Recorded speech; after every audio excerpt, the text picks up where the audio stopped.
Bonjour à tous et à toutes, j'espère que vous allez bien. Aujourd'hui, on s'intéresse aux possibilités de Staline de remporter la guerre avant 1945. Peut-on être à la fois un dirigeant impitoyable et un chef de guerre efficace sur les différents théâtres d'opérations militaires? Avec le succès de Stalingrad, Staline veut croire à une victoire soviétique proche. Mais l'armée rouge a-t-elle réellement les capacités de remporter la guerre dès 1943? Vous voulez en connaître la réponse? Venez avec moi.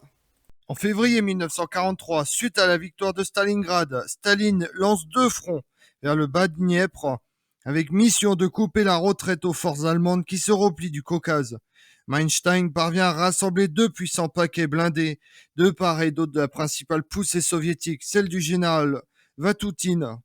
Couvert par une puissante aviation, il assène un coup de revers aux soviétiques trop sûrs de leur victoire et les contraint à reculer de 150 km vers l'est au-delà des Donetsk. Une croyance se développe dès 1943 sur le fait que Staline peut remporter la guerre. Mais cette croyance repose sur un ordre du jour à toutes les armées signé par Staline et publié le 25 février 1943. En avant pour la déroute de l'envahisseur allemand et son expulsion complète hors du territoire soviétique. Ce vaste programme, énoncé au vu des succès obtenus dans le sud à la suite de Stalingrad, suppose que les Allemands sont incapables de se rétablir entre le Don et la frontière de 1941, soit 1200 km. Rappelons que le grand débarquement allié n'a pas encore eu lieu en 1943. Hitler aurait pu retirer des troupes de toute l'Europe et ainsi arrêter l'armée rouge, d'autant plus que celle-ci aurait affronté des problèmes logistiques croissants. L'idée d'une victoire soviétique, voire d'une simple libération du territoire soviétique dès 1943, n'a aucun fondement. Elle ne reflète que la volonté de Staline, qui croit que début 1943, comme en 1942, qu'il peut réaliser un Barbarossa, mais à l'envers. Mais avait-il une chance pour l'armée rouge de remplir le programme des quatre planètes ordonné par Staline? Ariev, le maréchal Zhukov n'aurait pu l'emporter nettement que si les divisions Panzer étaient toutes parties de Stalingrad. Mais jamais Hitler n'aurait donné un tel ordre. Il veut absolument maintenir une épée de Damoclès au-dessus de Moscou.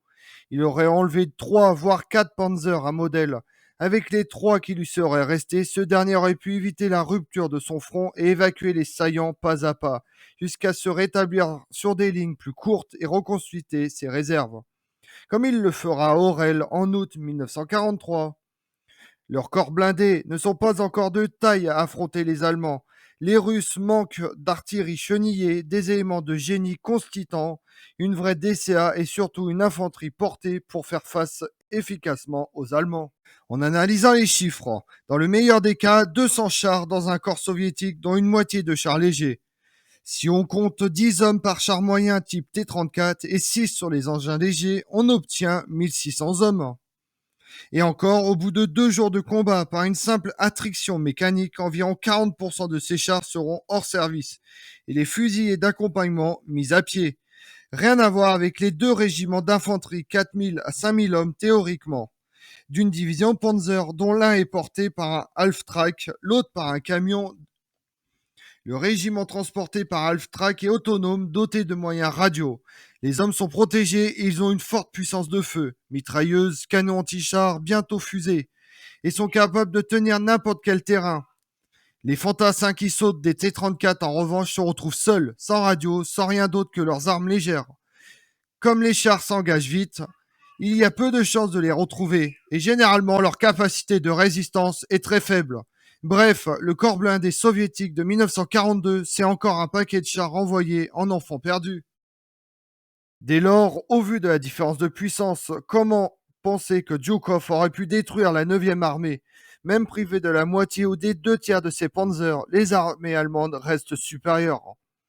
Il aurait peut-être pu obliger l'armée allemande à reculer, mais Zhukov n'aurait obtenu rien de décisif. Réaliser Jupiter, c'est-à-dire la prise de Smolensk, était hors de sa portée. La chance des soviétiques était plus réelle dans le sud. Le problème est précisément qu'ils ont lancé 2 offensives stratégiques en même temps, Mars et Uranus, et donc leurs moyens ont été divisés par 2. Si l'on examine l'ordre de bataille rouge, on voit que la décision de concentrer dans le sud le gros des réserves, 2e armée de la garde, 3e armée de tanks de Ribalko, plus 2 ou 3 autres corps blindés et mécanisés, aurait peut-être été gagnante à condition de maintenir une diversion crédible à Riev. Rostov pouvait ainsi atteindre l'objectif. Et le groupe d'armées a coincé dans le Caucase. Mais Staline est au demeurant partisan des offensives multiples. Il aura d'ailleurs des échanges musclés avec le maréchal Zhukov à ce propos fin 1943. Ce maréchal plaidera pour un seul axe stratégique, celui du Nord, Smolensk, Minsk, Varsovie, Berlin, comme il n'a d'ailleurs cessé de le faire depuis janvier 1942. Staline persiste à faire monter des opérations décalées en tiroir, ébranlant le front sur 2000 km du nord au sud et du sud au nord. L'opération Mars est un désastre sanglant. Jupiter n'a pas eu lieu. Uranus est un succès d'une portée énorme. Seul Saturne, transformé en petit Saturne, peut être qualifié de demi-échec. L'encerclement des forces allemandes n'a pas eu lieu, mais les soviétiques ont quand même détruit la 8e armée italienne, la 2e hongroise, et achevé les Roumains. Les dividendes politiques sont énormes. En 1943, Hitler n'a plus d'alliés au combat. À Rome, Budapest, Bucarest, Helsinki, on sent le vent tourner et on prend contact avec les alliés. Finalement, c'est Staline qui a empêché l'armée rouge d'obtenir des dividendes plus importantes, dans la mesure où il a voulu 2 offensives stratégiques. Car comme ses généraux, il apprend et accepte l'apprentissage par l'échec. Après le coup de Manstein en mars 1943, il se convertit au réalisme après 2 ans d'errement. Il a enfin compris que ces théoriciens des années 1930 avaient si bien saisi. Un adversaire comme l'Allemagne ne s'abat pas en 3 ou 4 opérations.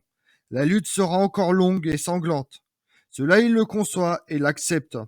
Il voit aussi que ses capitaines s'améliorent. Il n'en changera plus. Vatutin et Rokossovski, rêvés par Stalingrad, mais aussi le tandem magique Zhukov-Vasilevski demeurent les valeurs sûres de l'armée rouge. Cependant, la supériorité allemande au niveau tactique sur les soviétiques était encore nette en 1943, au moins jusqu'au niveau divisionnaire. Leur système de formation est très supérieur, du 2e classe au général de division. Les soviétiques ne parviennent à encadrer correctement en quantité leurs unités qu'à la fin 1943, et la qualité ne suit pas.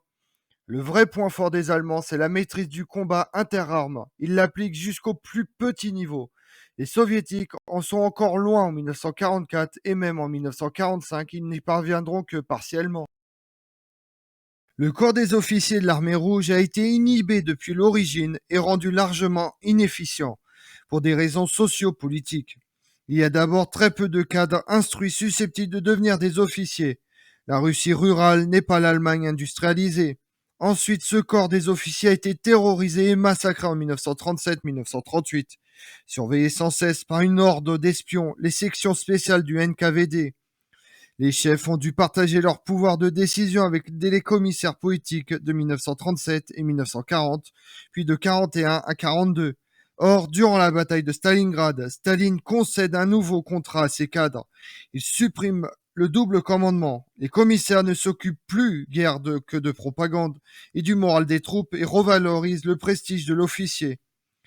Nouveaux uniformes, avantages pécuniaires et en nature de toutes sortes, décorations réservées, il stabilise enfin le personnel de l'état-major général, lequel se lance dans une extraordinaire collecte d'informations sur des échecs passés.